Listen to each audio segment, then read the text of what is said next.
studiyamiz aziz mehmonlarimiz bilan hozir to'lib turibdi.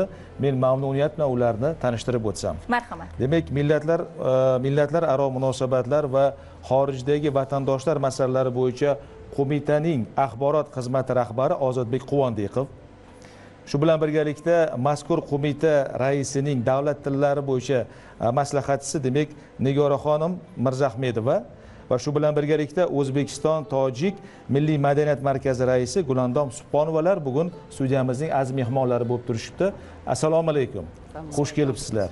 Bayramlar muborak bo'lsin.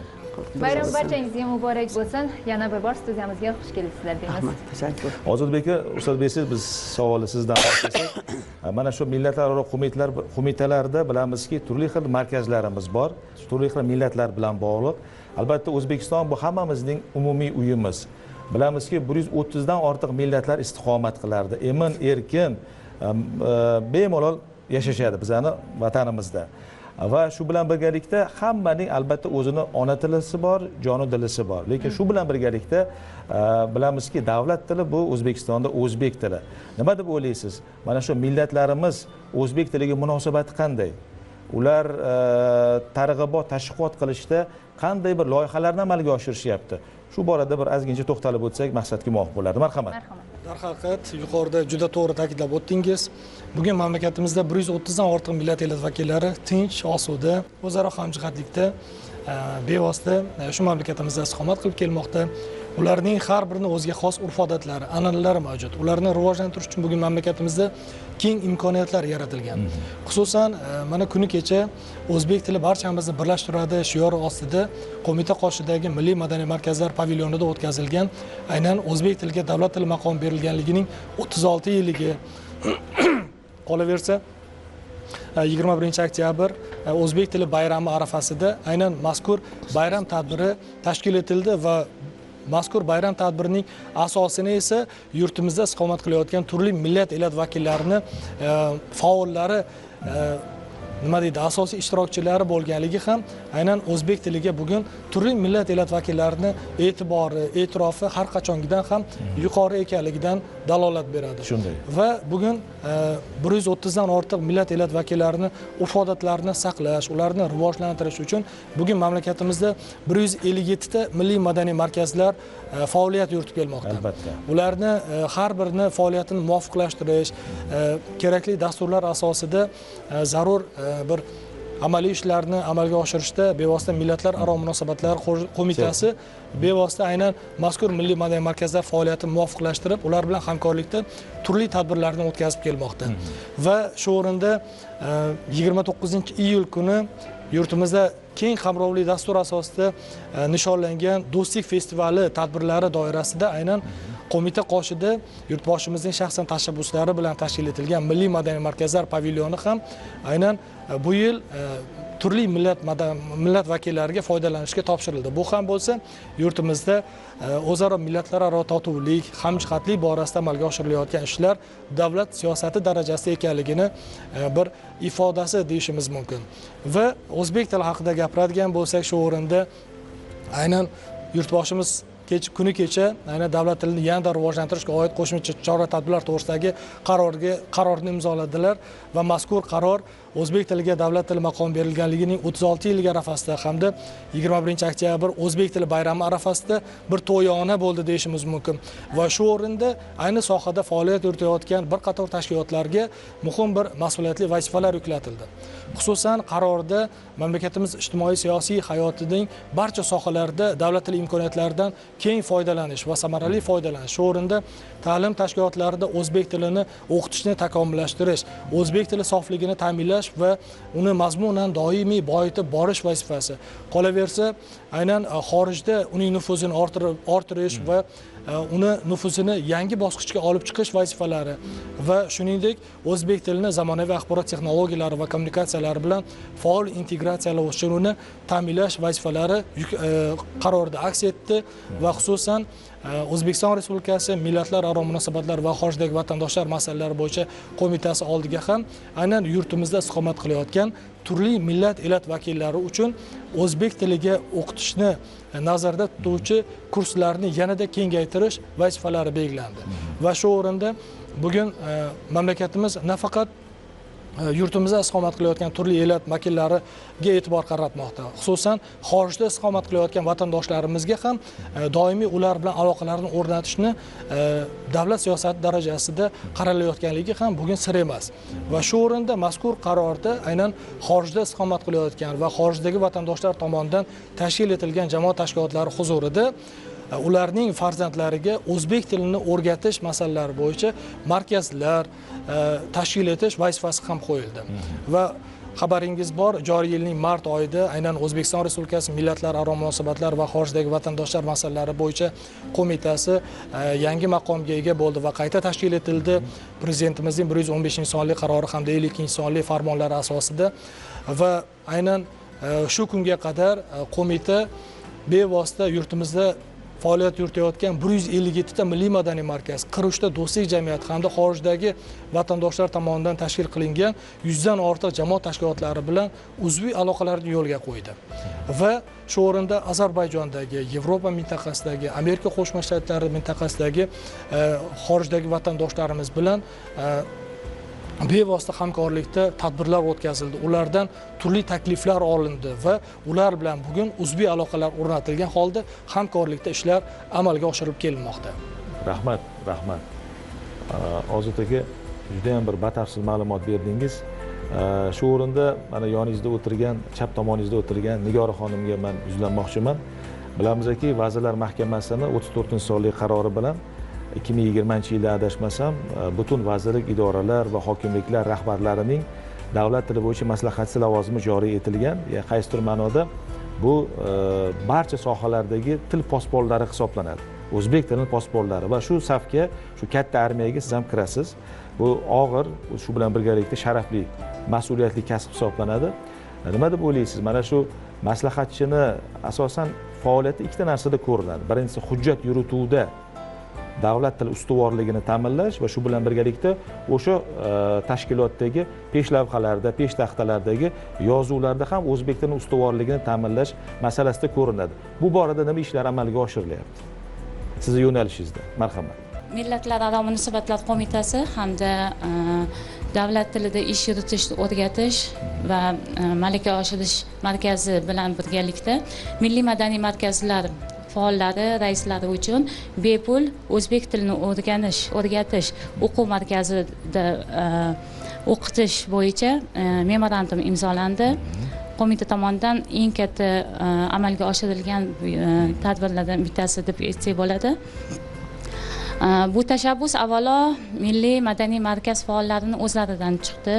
Biz ham shu vatanda yashayapmiz, shu o'zbek tilini o'rganishni xohlaymiz, o'zbek tilida gapirishni xohlaymiz deganlar uchun bu memorandum imzolandi va 6-oktyabr kunidan boshlab o'quv jarayoni boshlangan. Hozirgi kunda o'zlarida bu qiziqish bo'lgani uchun kurslarga vaqtida borib o'zlari qatnashib kelishmoqda. Qiynalishmayaptimi? Boshqa millat vakillari o'zbek tilini o'rganish bo'yicha qiynalishmayaptimi?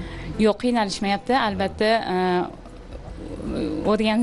qiynalishlar yo'q, o'rganish yaxshi ketyapti. Hozir o'zlaridan so'raymiz bo'lmasa.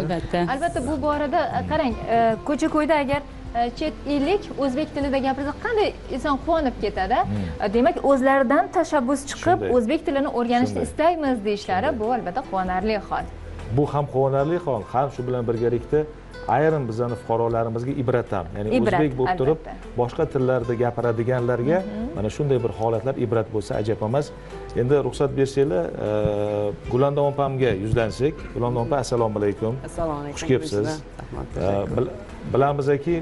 Bilamizki, o'zbek va tojik xalqlari ming yillardan buyon qavmu qarindosh bo'lib ketgan, bir oiladek bo'lib ketgan. Chunki madaniyatimiz bir, san'atimiz bir, qariyb tilimiz ham bir-biriga nihoyatda yaqin. Shu masalada, ya'ni o'zbek tiliga bo'lgan hurmatingiz, muhabbatingizni ifoda etishni ayni lahzalar keldi deb o'ylayman. Marhamat. Marhamat. Nima olaymi? Shunga gapiraman. Yana bir bor assalomu alaykum.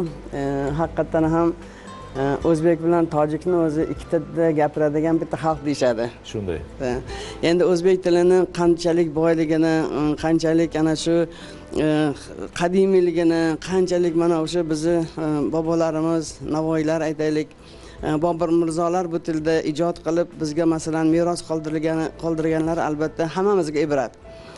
Endi mana shu o'zbek tilini qanchalik qadimiy ekanligini, qanchalik nafis ekanligini, qanchalik shu jozibador ekanligini muhtaram prezidentimiz shunday deb aytadilarki, kimda kim o'zbek tilini jozibasini, nafisligini, o'zbek tilini qadimiyligini bilishni xohlasa, bizning munis onalarimizning, momolarimizning allasiga, baxshilarimizning dostonlarimizning o'sha mungli hamda juda ham bir fayzli qo'shiqlariga, xonishlariga, ming yillik maqomlarini eshitsalar, o'shanda keyin haqiqatan ham mana shu o'zbek tilimizni haqiqatan boyligini va bundan keyin men aytishim kerakki, darhaqiqat mana shu bu so'zlar 2019-yilda aytilgan nutqlarda va o'sha yili yanada o'zbek tilini takomillashtirish bo'yicha qaror qabul qilingan. Endi mana yuqorida aytildi, darhaqiqat mana shu 130 dan ortiq millat elat vakillari bizni o'sha yurtimizda faoliyat ko'rsatib yashayotgan ekanlar. Bizni haqiqatan ham barchamizni birlashtiradigan, biriktiradigan bir til hisoblanadi o'zbek tili.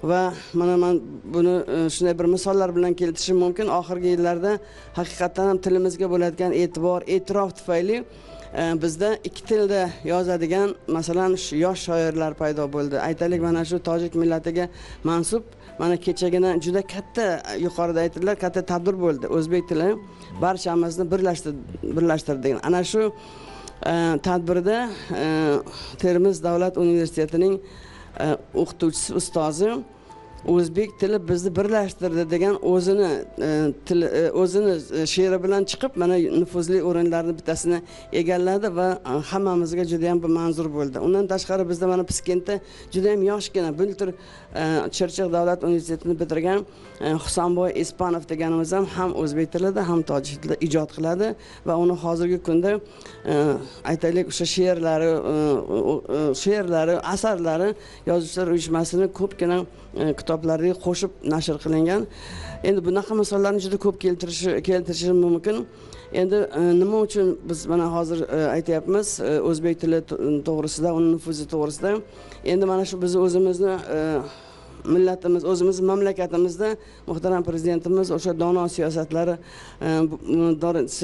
natijasida juda ko'p sohalarda aytaylik o'sha ko'p tilli, ko'p e'tibor beradi. Aytaylik, mana 12 ta radio televideniya eshittirishlari bor O'zbekistonda, har xil tilda chiqadigan 14 ta nashr chiqadi. 7 tilda maktablarimizda o'sha 7 tilda o'qitiladiki, bu albatta hammasi ham har tomonlama ham e'tibor, millatlarga munosabat ham esa ham e'tirof. Chunki mana hozirgi mana yuqorida aytildi, yangi kechagina chiqqan qarorda ham qardosh tillar maktablarida o'qitiladigan maktablarga o'sha darsliklarni o'zbek tilidagi dars yangi qanday maqomini, yangi qandaydir bir yangi hozirgi sharoitga mos keladigan aytaylik o'sha davriy kitoblarni chiqarish va unda o'sha sun'iy intellektni ham imkoniyatlaridan foydalanish kerak degan so'zlar ham aytilgan. Albatta biz mana shu turli millat vakillari ana shu O'zbekistonimizda yashaganimizdan keyin biz o'sha o'zbek tiliga hurmat, o'sha o'zimizni mustaqillikka hurmat bilishimiz kerak. O'zbek tiliga sadoqat, vatanga sadoqat deb bilishimiz kerak. Mana ona tili deb biz ona so'zini qo'shib aytganimizda albatta biz o'sha tilimizni onadek ehtirom qilishimiz kerak. Onadek unga hurmatda bo'lishimiz kerak deb o'ylayman. Va mana shu tillarni rivojlantirish va butun aytaylik o'sha xalqlarimiz o'rtasida keng rivojlantirish uchun mana muhtaram prezidentimizning qator tashabbuslari bor. Aytaylik, eng yaxshi kitobxon ko'rik tanlovi bor. Mana endi mana 2-yil bu yil Jadidlar izidan degan bitta respublika tanlovi o'tkazilyapti. Mana ertaga xudo xolasa dekabrda yakuni bo'ladi. Mana shuni ham bir natijasini ko'rib, shu yosh maktab o'quvchilarini o'sha yuzidagi qandaydir bir intilish, ulardagi qanaqadir bir vatanga sadoqat hislari ham shu uyg'onib ketadi mana shu konkurslarni o'tayotgan paytda. Mana kechagina o'sha bo'lgan tadbirda ham turkman qizi yo nimani she'ri anaqa Muhammad Yusufni she'rini shunchalik bir qanaqadir bir to'lqinlanib gapirdiki, uni o'sha turkman qizini nima deysiz, o'sha aytayotgan vaqtidagi she'ri, o'shani intilish, o'sha hurmati umuman bironta bir nimasida bilinmadi-da, shevasida. O'sha o'zbek tilida chuqur, chiroyli o'zbek tilida she'rni aytib berdi. Yoki bo'lmasa mana o'sha tojik qizi Jizzax viloyatidan kelgan tojik qizi juda ham chiroyli o'zbek tilida ashula aytib berdi. Mana bularning hammasi albatta mana shu bizni muhtaram prezidentimizning o'sha qarorlari, chiqarayotgan aytaylik o'sha farmonlarining ijrosi va joylardagi bu ijroni ko'rib albatta xursand bo'lasiz. Rahmat Gulandom opa, juda ham batafsil zeru zavaragacha joy-joyiga qo'yib bizga tushuntirib berdingiz. O'ylaymanki, albatta mana shu nafaqat tojik, balki mana shu qo'mitaga tegishli bo'lgan nechta millat madaniyat markazlari bo'lsa, barchalarida o'zbek tiliga bo'lgan muhabbat, o'zbek qadriyatlariga, urf-odatlariga bo'lgan hurmat bu mujassam deb o'ylaymiz. Davom etadigan bo'lsak, hozir bizni davramizda Uyg'ur Milliy madaniy markazidan William va Ilnuraxon ham o'tiribdilar. Sizga ham yana bir bor xush kelibsiz deb aytamiz va aynan bugun mana shu Uyg'ur Milliy madaniy markazida o'zbek tilini rivojlantirish bo'yicha qanday ishlar amalga oshirilmoqda? Shu haqida aytib o'tsangiz. Assalomu alaykum aziz vatandoshlar.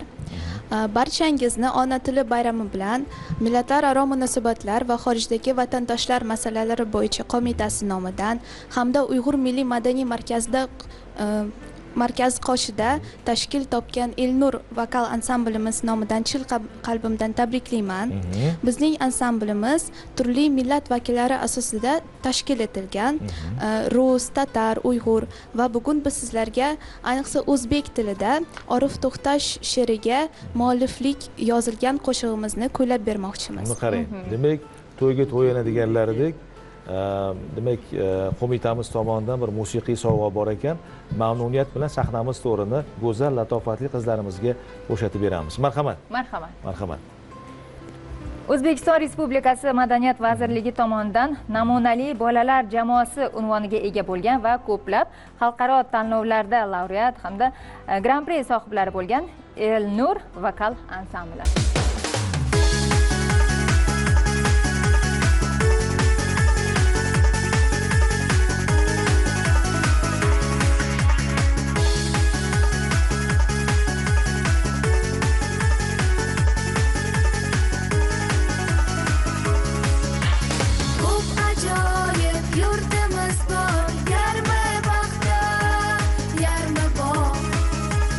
Yarmi yozu, yarmi bahor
ofaring. Barakalla. Barakalla.